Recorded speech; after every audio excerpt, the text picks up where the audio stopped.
The Taliban takeover was supposed to bring an end to war, the new government promised.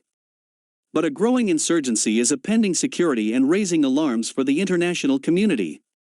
Afghanistan Aref Mohammad's war against the Islamic State ended earlier this fall when his unit of Taliban fighters was ambushed by the terrorist group in eastern Afghanistan. A bullet shattered his femur, leaving him disabled and barely able to walk, never mind fight.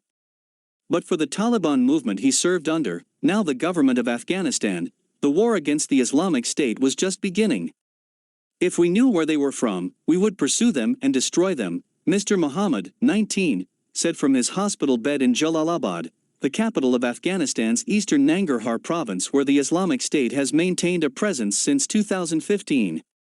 In the 2 months since the Taliban took control of the country, the Islamic State affiliate in Afghanistan known as Islamic State Khorasan or ISIS-K has stepped up attacks across the country, straining the new and untested government and raising alarm bells in the West about the potential resurgence of a group that could eventually pose an international threat. The attacks have been aimed mostly at Taliban units like Mr. Mohammad's and Afghanistan's Shiite minorities. Suicide bombings in Kabul, the capital, and in important cities including Kunduz in the north and Kandahar in the Taliban's southern heartland have killed at least 90 people and wounding hundreds of others in the span of just several weeks.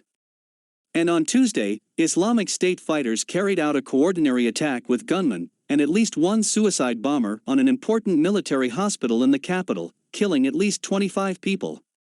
This has placed the Taliban in a precarious position. After spending 20 years fighting as an insurgency, the group finds itself wrestling with providing security and delivering on its hallmark commitment of law and order.